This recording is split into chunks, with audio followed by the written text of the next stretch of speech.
Doom 3.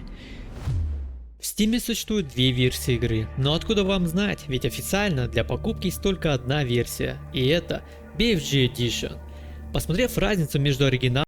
Так, с минуточку, а что это за премьера идет в кинотеатре?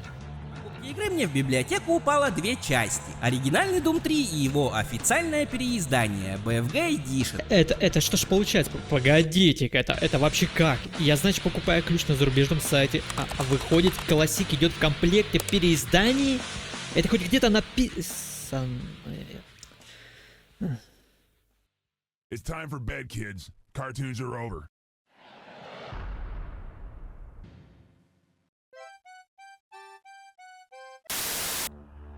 И вот он, классический Doom во всей своей красе. Видим, как планета Марс движется к нам, а музыка постепенно начинает жонглировать между страхом и поднятием духа, тонко намекая: будет жарко. Вспомнить все, был такой фильм с Арнольдом. Может, кто помнит, там такая сцена была на Марсе. У Арни глаза вылазили. Ладно, хотя лучше обратить внимание на сетку, когда мы передвигаем курсор. Напоминаю, игра-то вышла в 2004 году, и тогда ничего подобного мы не видели. Чувствуется будущее. Меню хоть и простенько, но интуитивно сразу все понятно, что к чему. А что насчет BFG Edition? Так, ну во-первых, при запуске нам дается выбор. А почему здесь иконка от геймпада? Ладно. И тут у нас как-то поскромнее. Конечно, я понимаю, на вкус и цвет, но какое-то оно просто... И опять, я не понимаю, почему у меня будто геймпад подключен. Сложно было добавить клава и мышь и менять, если пользуешься геймпадом. Ну такое, все это пока мелочи. Хотя, знаете, продолжим. Оказывается, нельзя никак пропустить заставки и катсцены. От слова совсем.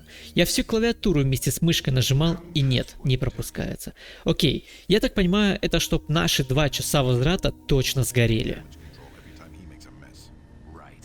Игра однозначно стала светлее. Можно сказать, что это даже скорее плюс, чем минус. И где-то совсем ничего не было видно. А я скажу так, не надо было туда заглядывать.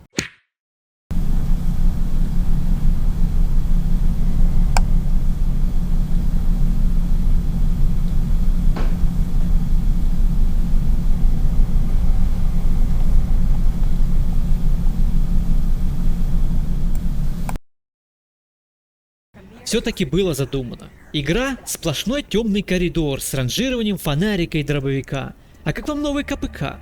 Они тупо даже не заменили кнопки, они просто оставили консольную версию. Они такие: ну так же будет лучше, удобнее, кто вам сказал, зачем? А все просто. BFG Edition — это консольный, мать его, порт на ПК. Вместо того, чтобы сделать отдельную версию с еще лучше текстурами, они нам суют консольную версию. Вы не поверите, но на ПК 2004 года игра выглядит намного лучше. Почему? А потому что магия теней. Да, может где-то текстуры ниже качества, но благодаря теням, правильному свету, а главное фонарику, вы видите лучше картинку, становится атмосфернее. Но хватит, спойлер. Главное отличие — это фонарик. Весь левел дизайн Doom 3 построен исключительно на том, что вы будете то фонариком светить, то доставать оружие и отстреливаться. Все. Только вы вешаете фонарик на персонажа, все, и тут же атмосфера Дума испаряется. Мало того, что фонарик всегда доступен, так еще и уровни стали светлее. Это хоррор-игра в первую очередь, а не шутер.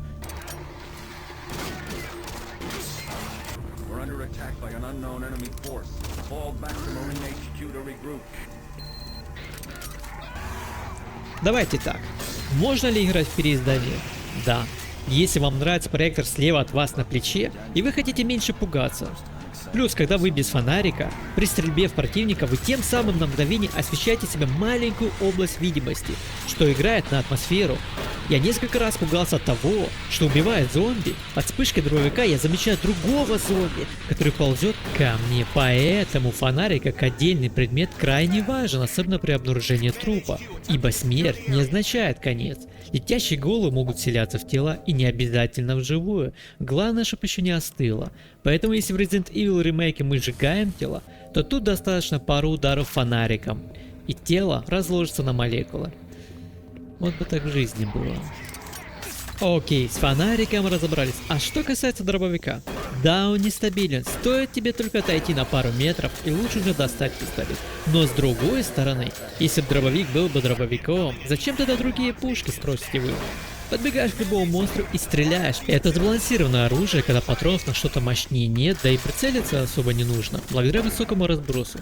Вот, например, пистолет отлично справляется с зомби. Вот только если целиться умеешь.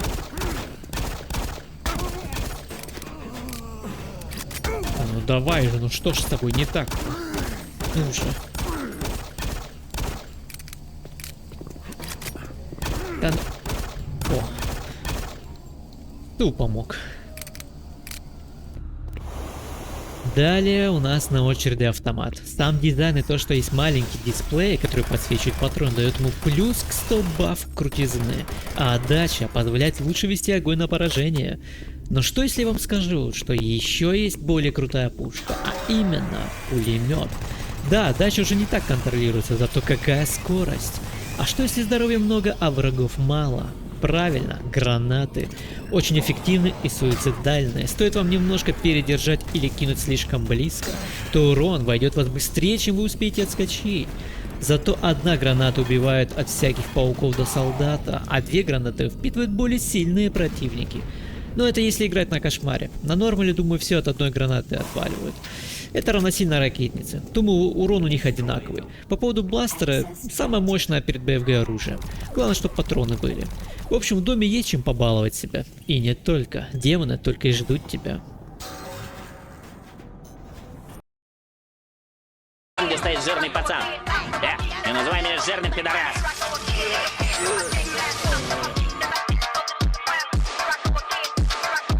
Давай, Картман, жги! Ядрен батон!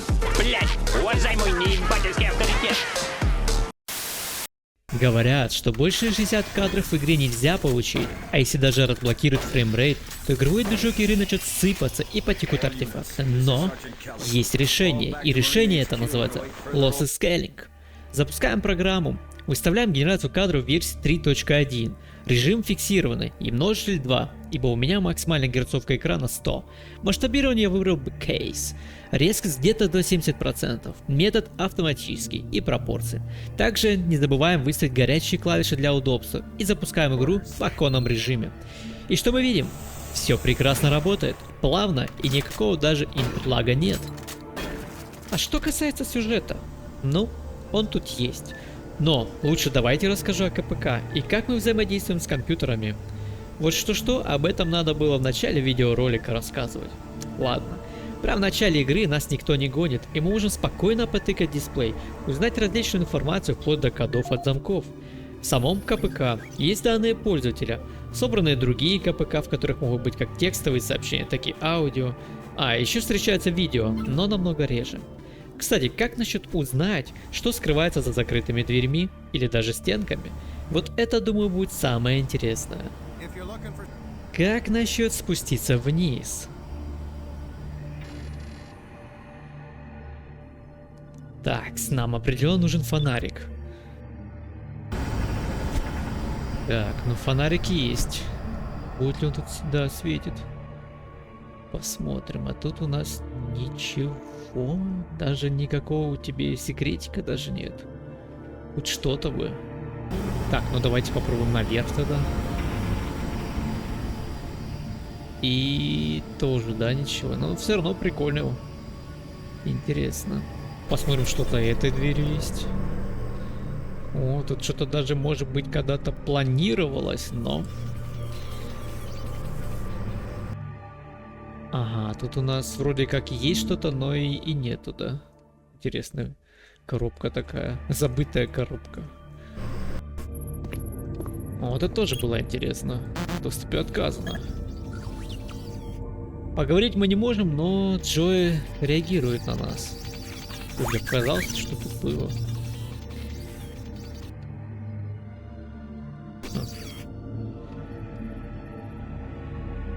О, так здесь даже аптечка есть. А, ну я думаю, мы потом в будущем сможем сюда пройти и забрать это. Что насчет капитанского мостика? Ага, еще давайте тут полазим. Может, какие-то документы есть секретные. А, тоже Джои. А, они все Джои. Не, ну круто, круто, что можно вот так полетать, посмотреть. Я что-то об этом даже не думал никогда. Спустя 20 лет. Тоже какая-то коробочка.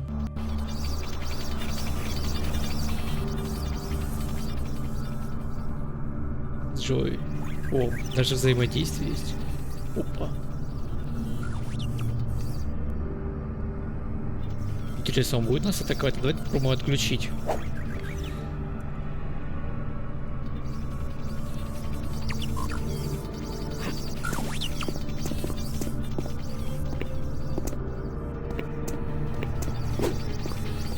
Не, ударить его нельзя.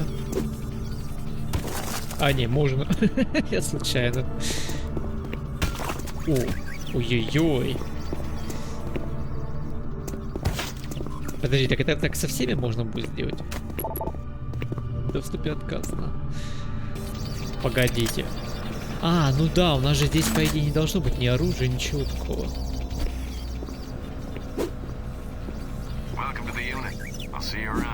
Погоди, погоди, погоди. Испарился. А как насчет до капитана добраться? Ну-ка. Сержант? Сержанта больше нет.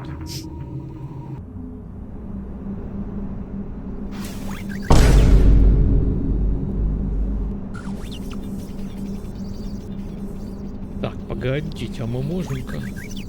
Мы можем. Можем. А, не берется. Ну, может, то, что у нас все есть, там.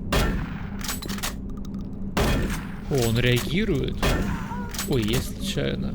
Блин, я случайно. Да, берется все, прикиньте.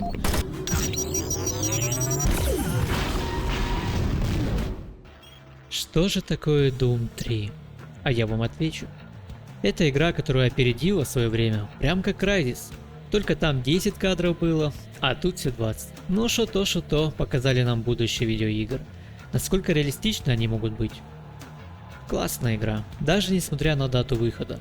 Мне все равно хочется вернуться, хотя бы запустить главное меню и любоваться мрачным Марсом под культовую музыку.